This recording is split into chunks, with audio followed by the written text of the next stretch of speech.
What's up everyone, welcome back to Free to Be, and if you can tell, we are now in a new studio. This is my permanent setup going forward.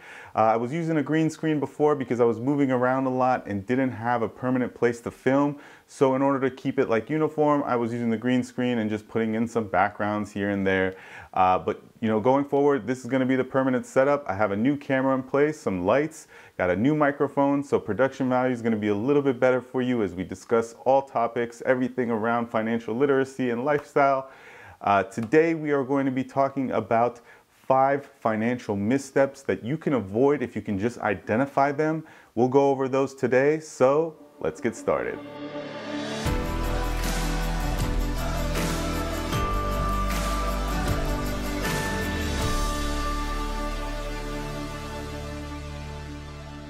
All right, now before we get started, as always, if you're new to the channel, go ahead and hit the subscribe button down below. The cost is free to you, and we cover topics in the financial literacy world as well as lifestyle tips and just generally good information, so you're not going to want to miss it. Don't forget to subscribe down below.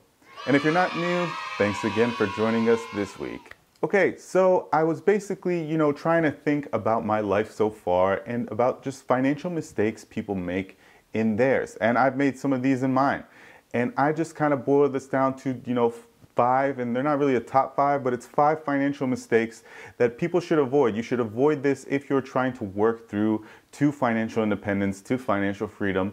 We're going to go over this list today, and if you disagree with any of these, feel free to let me know in the comments down below, but let's get right into it. Okay, so the first one is excessive spending. Look, great fortunes are lost $1 at a time. Great fortunes are made $1 at a time. So, every penny counts, every dollar counts. You really have to monitor your spending. Look, buying a coffee, a magazine here, or just, little splurge items randomly, or an extra lunch that you don't need to be having. Those things add up. Even $25 of extra spending a week can add up to about $1,300 a year, which could be a mortgage payment. It could be several car payments. You could pay down debt with that.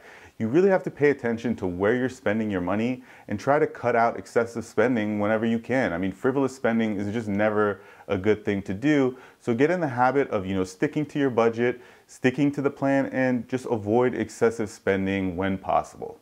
Okay, so the second thing to pay attention to that could be a financial misstep is living in a life of payments. We have to make payments. There's certain things you can't get around making payments for. Unless you're independently wealthy to begin with, you have to have a mortgage payment. You're probably going to have a car payment. But those, recurring payments that you don't need to have, like a cable bill, or if you have unlimited data but don't need unlimited data on your cell phone. In today's world, we're living in a world where you have 50 different streaming options. You don't need all 50 streaming options. These are recurring costs that you pay for, where if you stop paying for them, you end up owning nothing. An expensive gym membership, $200 a month to go to the gym. I get it. Sometimes people are really into their health and really want to do something to improve their life that way. But you got to kind of look at everything you're paying for and cut back, live a little bit leaner on those recurring payments you're making where you don't end up owning anything the moment you stop paying.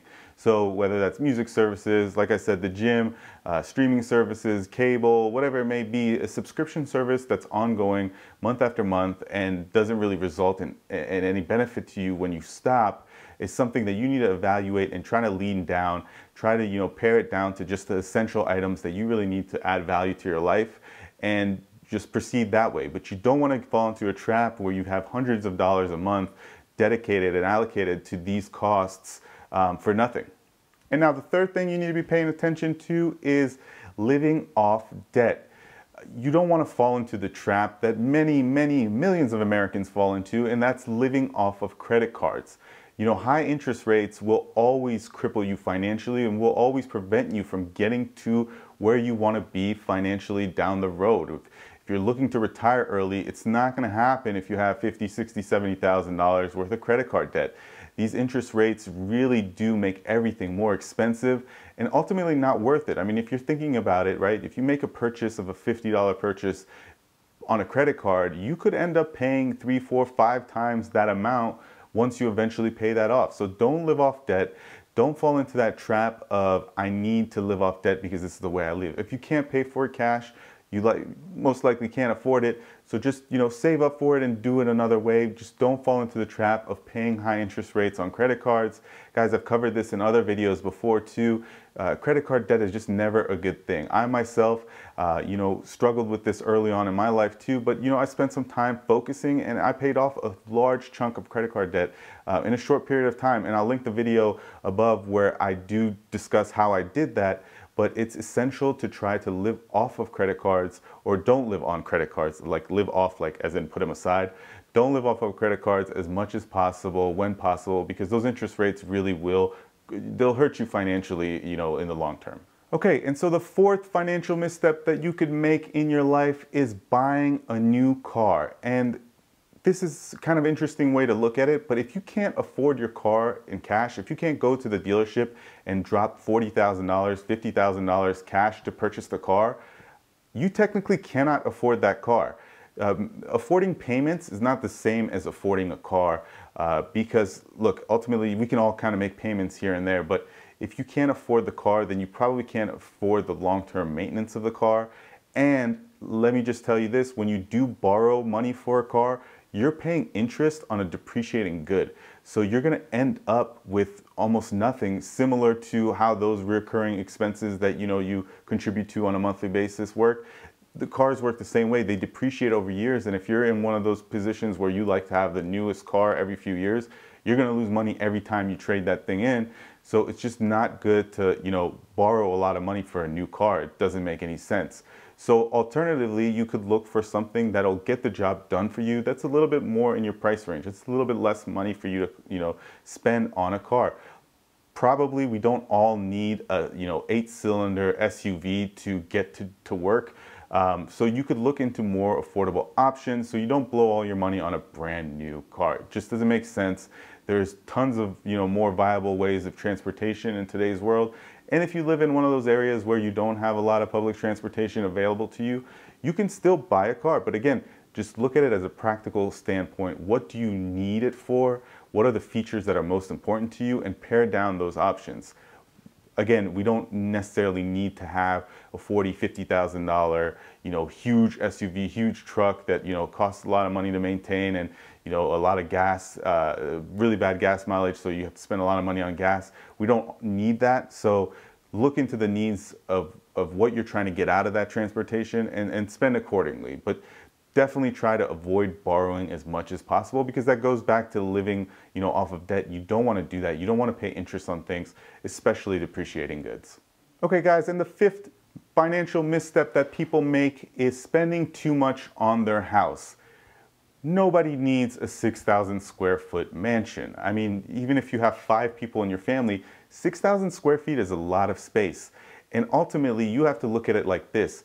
A 6,000 square foot home, even if you were to pay that thing off cash, money, or you finish your payments, you're gonna have overhead. It's maintenance, you're gonna have property taxes, and you're gonna have utilities. And those are costs that are indefinite. You're always going to have to pay those costs.